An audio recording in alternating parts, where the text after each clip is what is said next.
गरीब भाभी। रीना एक मध्यम परिवार की लड़की थी, लेकिन उसकी भाभी शिवानी एक बड़े घर की बेटी। शिवानी की शादी अभिषेक से लव मैरिज थी। अरे भाभी, ये कितना अच्छा सूट पहना है आपने। काश ऐसा मैं भी पहन पाती। अरे क्यों नहीं रीना, वैसे भी तुम्हारा और मेरा नाम तो एक ही है, जब मन करे पहन लेना। भाभी, आपको आपके पापा ने कितने अच्छे कपड़े गहने दिए हैं। मैं उनकी इकलौती बेटी जो हूँ। बेटी तो मैं भी इकलौती हूँ, लेकिन क्या करे, पापा है नहीं, पता नहीं कैसे होगी मेरी शादी। तभी वहाँ शिवानी की सास आ जाती है। अरे क्यों नहीं करेगा भाई तेरी शादी धूमधाम से, आखिर जिम्मेदारी है तो उसकी। और वो दिन भी आ जाता है जब रीना की शादी तय हो जाती है। अभिषेक, क्या हुआ? आप इतने परेशान तो कभी नहीं दिखे। कोई बात है तो बताइए मुझे। अरे शिवानी, वैसे तो शादी का सारा इंतजाम हो गया है, लेकिन गहनों का रेट तो आसमान छू रहा है। कैसे क्या करूं, कुछ समझ में ही नहीं आ रहा। थोड़ी देर में शिवानी अपने पूरे गहने अभिषेक के सामने रख देती है। ये लीजिए, गहनों का इंतजाम भी हो गया। अरे नहीं नहीं शिवानी, मैं ये गहने किसी हालत में भी नहीं ले सकता। ये तुम्हारे पिता ने तुम्हें दिया था, और तुम हो कि। तभी वहाँ सास आ जाती है। अरे तो क्या हुआ, इसकी तो हो गई ना शादी, अब किसे दिखाने हैं इसने गहने। सास गहनों का डिब्बा शिवानी के हाथ से लेकर वहाँ से चली जाती है। रीना की शादी धूमधाम से होती है और अब वो बड़े घर की बहू बन जाती है। वहीं रीना की शादी के बाद शिवानी और अभिषेक उसकी शादी के कर्जों से डूब जाते हैं। मैं सोच रही हूँ नौकरी करनी शुरू कर दूं। वैसे भी पढ़ी लिखी हूँ, आपकी थोड़ी मदद भी हो जाएगी।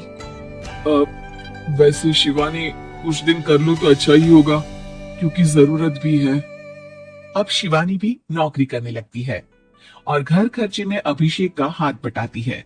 एक दिन शिवानी, रीना का फोन आया था, कह रही थी कि आने वाले त्योहार में उसके ससुराल जाना है। ठीक है माँ।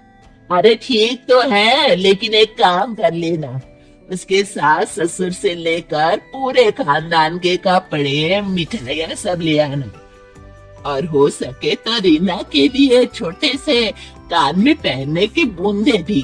और क्या है ना, शादी में उसे सारी बड़ी बड़ी कान की ज्वेलरी दी थी, घर में पहनने के लिए तो उसके पास कुछ भी नहीं है। शिवानी सोच में पड़ जाती है कि वो क्या करे, क्योंकि कर्जों और घर के खर्चों के बाद तो पैसे बचते ही नहीं थे। शिवानी फिर अपने पिता को फोन करती है और उनसे पैसे मांगती है। देखो शिवानी, मैंने तुम्हें शादी के वक्त ही मना किया था कि ऐसे घर में शादी करनी ही नहीं चाहिए।